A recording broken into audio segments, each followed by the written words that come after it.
Merci beaucoup, Madame la ministre, pour cette annonce-là. On est très content d'être ici aujourd'hui, la Fondation David Suzuki. Et moi, je vais me permettre de quand même passer à travers le discours que j'avais préparé parce que je crois qu'il y a des éléments très importants qui doivent être rappelés à l'attention. Donc, aujourd'hui, le ministère du Développement durable, de l'Environnement et de la lutte contre les changements climatiques fait un pas dans la bonne direction.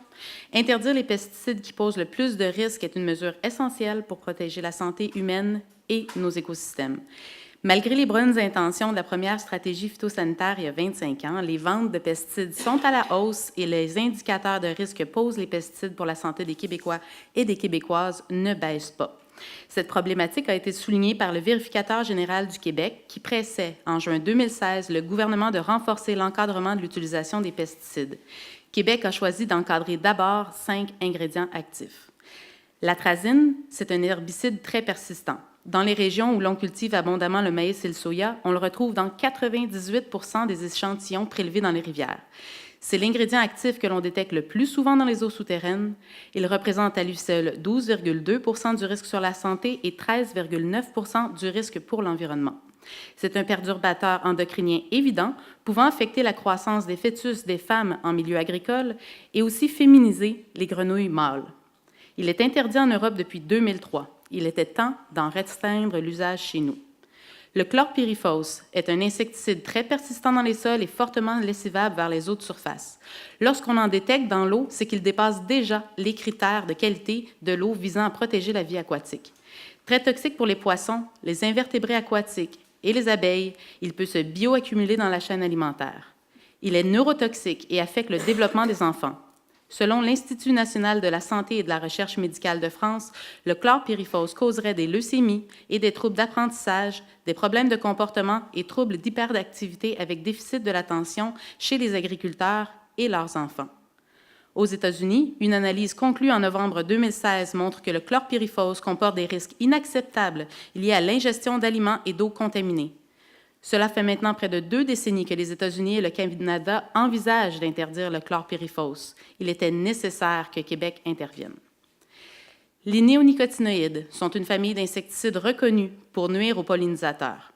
En 2015, la Task Force on Systemic Pesticides a publié sa première évaluation mondiale intégrée recensant près de 1000 études scientifiques. En 2017, le second volume y a ajouté plus de 700 nouvelles études scientifiques qui ont confirmé l'ampleur des risques que représentent ces insecticides systémiques, non seulement pour la santé des pollinisateurs, mais aussi pour bien d'autres populations d'animaux. Leur usage prophylactique généralisé est extrêmement problématique.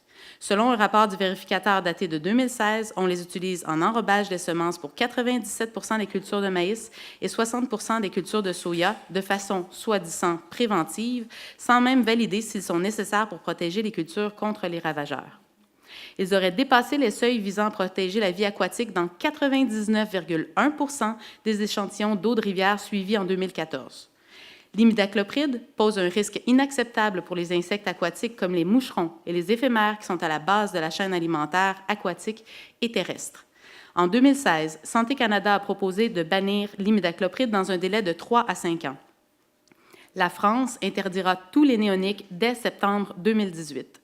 L'Ontario a déjà obligé la justification agronomique avant leur emploi en 2015. Québec fait le bon choix en encadrant davantage leur utilisation dès maintenant. Comme vous le constatez, la preuve scientifique que les substances visées dans le nouveau règlement du MDDE-LCC sont toxiques pour la santé humaine et l'environnement et les pollinisateurs est très solide. D'ici à ce que tombent des interdictions fédérales, il est impensable de laisser courir libre cours à cette surutilisation des substances sans justification. C'est pourquoi la Fondation David Suzuki a répondu favorablement à l'invitation à siéger sur un comité qui fera le suivi des justifications et des prescriptions agronomiques des pesticides qui représentent un risque plus élevé. Ce comité, avec une transparence accrue dans les bilans des ventes au détail des pesticides, devrait minimiser l'apparence de conflit d'intérêts dans les prescriptions agronomiques que nous avions soulignées lors de la proposition de modification réglementaire. Si le Québec veut réellement réduire les risques associés aux pesticides, la prescription ne doit pas devenir une nouvelle norme, mais bien une béquille temporaire jusqu'à ce que l'usage d'alternatives non toxiques soit généralisé.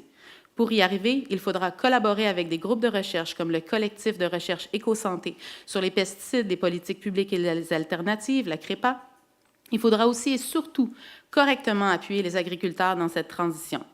Vous pouvez compter sur la Fondation David Suzuki et sur nos partenaires équitaires pour vous appuyer dans cette transition. Merci.